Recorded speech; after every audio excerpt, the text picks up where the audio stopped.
ఈ ర్యాలీ స్థానిక హనుమాన్ సర్కిల్ నుంచి యనమలపల్లి సాయి ఆశ్రమం వరకు కొనసాగింది. మహిళా ఆటో డ్రైవర్తో ఆటోలో కూర్చొని ఎమ్మెల్యే సుందర ప్రయాణించి సందడి చేశారు. ఎమ్మెల్యేతో పాటు ఆర్డీఓ సువర్ణ, మాజీ మంత్రి పల్లె రఘునాథ్ రెడ్డి పెద్ద ఎత్తున తెలుగుదేశం పార్టీ ర్యాలీలో పాల్గొన్నారు.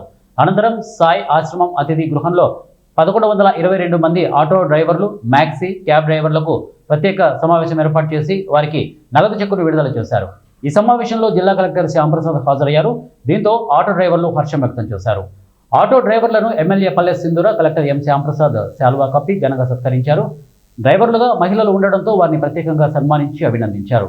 ఈ సందర్భంగా ఎమ్మెల్యే మాట్లాడుతూ పేద ప్రజల సంక్షేమము, అభ్యున్నతే ధ్యేయంగా ముఖ్యమంత్రి చంద్రబాబు నాయుడు పరిపాలన కొనసాగుతోందని, రాష్ట్ర ప్రజల మదిలో చంద్రబాబు చిరస్థాయిగా నిలిచిపోతారని ఆమె కొనియాడారు. రాష్ట్ర ప్రభుత్వం పేద ప్రజలకు అందిస్తున్న సంక్షేమ పథకాలను ప్రతి ఒక్కరికి అందజేసేందుకు సాయశక్తులా కృషి చేస్తామని కలెక్టర్ ఏ శ్యాంప్రసాద్ అన్నారు.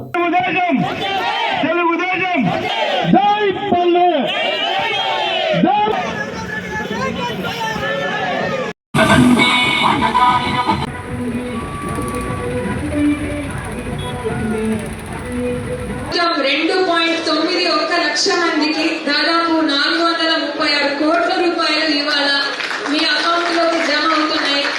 దసరా కానీ దీపావళి కానుకని అనుకోండి, చాలా ఆనందంగా ఉంది.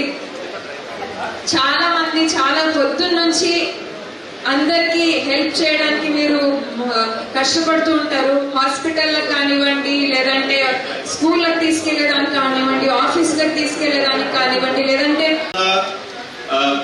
మంచి డిసిప్లైన్ గా, అంటే ఓవర్ లోడ్ లేకుండా వెహికల్స్ నడపడం కానీ, లేదంటే మద్యపానం సేవించుకున్న వెహికల్ నడపడం కానీ, అంటే సేఫ్ గా వాళ్ళని జర్నీ తీసుకువెళ్ళడం కానీ మన యొక్క బాధ్యత, సామాజిక బాధ్యత. సో మీరందరూ కూడా మన రూల్స్ ప్రకారంగా నడుచుకొని Andhra Pradesh auto drivers the best in the state కింద ఉండాలని కోరుకుంటున్నాను. ఇంత మంచి కార్యక్రమం గవర్నమెంట్ వారు తీసుకొచ్చినందుకు, అండ్ ఇవన్నీ కూడా డీబీటీ ద్వారా మీ అకౌంట్ లో నేరుగా జమ అవుతాయి. ఒకవేళ ఎవరికైనా మిస్ అయినా కూడా దానికి మళ్ళీ మాడ్యూల్ కూడా పెట్టుకునే అవకాశం కల్పించడం జరుగుతుంది. సో మీకు ఎప్పుడు ఏ సమస్య ఉన్నా కూడా మా డిపార్ట్మెంట్ కి మీరు తెలియజేయవచ్చు.